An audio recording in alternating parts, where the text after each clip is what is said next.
Почитувани представници на медиумите, новата влада нема направено никаква законска измена во поглед на данокот на додадена вредност, а во постапувањето на УЈП не постои промена по ова прашање. Бројот на физички лица кои се регистрирани за цели за ДДВ во 2015 година бил 761.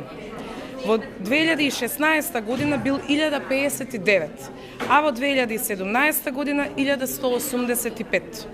За 2018 година, според првичните податоци, можам да потврдам дека тој број нема драстично да се разликува од претходната година. Интересот на граѓаните за нас е на прво место и затоа кај нив не треба да постои грижа. Не се сите физички лица обврзници за цели на ДДВ. Напротив, станува збор за многу мал број на лица. Платите, независно од висината, не се оданочуваат со ДДВ. Исто така, платите не се земаат во предвид при пресметување на вкупниот промет за цели на регистрација за ДДВ. Обврската ги опфаќа физичките лица кои самостојно вршат стопанска дејност, односно вршат испораки на добра и услуги, и тоа во континуитет. И при тоа го надминуваат пропишаниот праг од 1 милион денари на годишно ниво. Или на месечно ниво остваруваат во просек повеќе од 83.000 денари, не вклучувајќи ја платата. Независно од остварениот промет, физички лица кои изнаемуваат станови за домување не подлежат на обврската за плаќање на ДДВ. Исто така, определени услуги кои што се вршат спрема странски субјекти, например програмерски, не подлежат на обврската за ДДВ. Во согласност со регулативата на Европската Унија, не смее да се прави разлика меѓу физички и правни лица кои вршат промет од иста природа. Инаку би се отворил простор за даночно затајување. Јавноста е запознаена дека ќе следува даночна реформа, имајќи предвид дека годишниот фискален циклус е веќе започнат. Во следниот период УЈП и Министерството за финансии ќе направат сериозна анализа за реализација на измени од следната фискална година. Измените може да бидат дел од даночната реформа и во правец на остварување на барањата и интересите на граѓаните. УЈП е целосно отворена за јавност. Стоиме на располагање за консултации. Ви благодарам. Зголемување на прагот нема да има дефинитивно.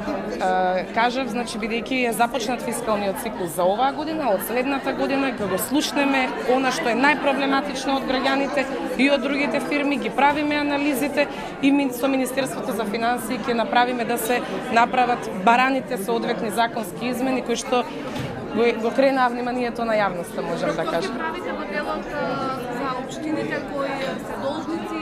Имате некои нови анализи како да се натераат тие да престанат да бидат должници?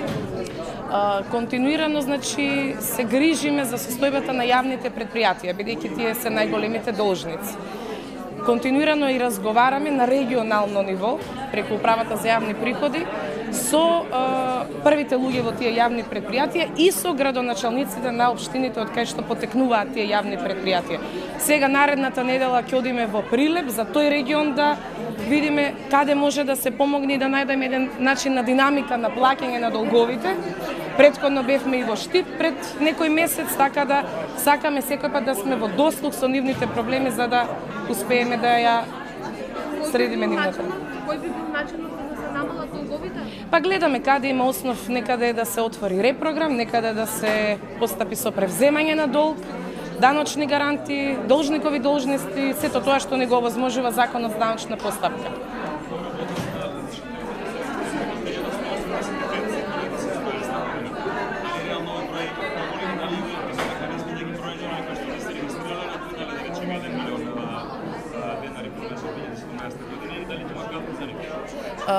Значи, пак ќе напоменам дека превентивна е улогата на управата за јавни приходи. Сакаме превентивно да настапиме во овој поглед. Анализите кои што се направени до тогаш дека не секој од физичките лица се има регистрирано, меѓутоа најдобро би било за нив да се регистрираат затоа што ќе ги имаат сите поволности како и другите останати правни лица кои што се ДДВ обврзници. Можам да напоменам повторно дека станува збор за многу мала бројка на физички лица кои што треба да се регистрираат.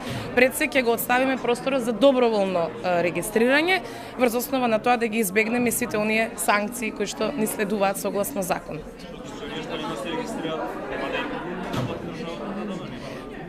Не го кажав тоа, кажав само дека ќе овозможиме доброволно да влезат во регистарот на физички лица ДДВ обврзници.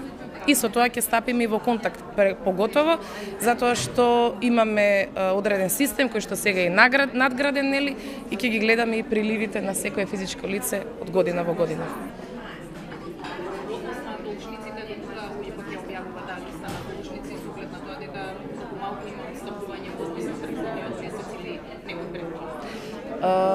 Информација доставува Управата за јавни приходи на одреден временски период до владата на Република Македонија, каде што замоливме тоа да биде објавувано во еден подолг временски период, значи да не биде секој месец, туку да дадеме некаква обврска, еве да речеме квартално или полугодишно или годишно, со што мора да се направат пред се законски измени во Законот за научна постапка, бидејќи таму е регулирано тоа објавување.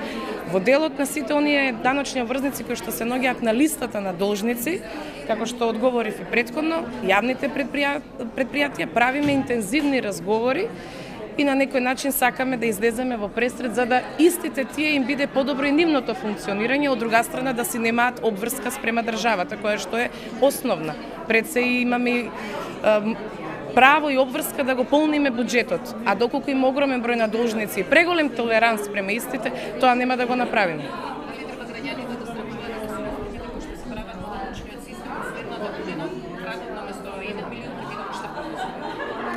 Не. Никако.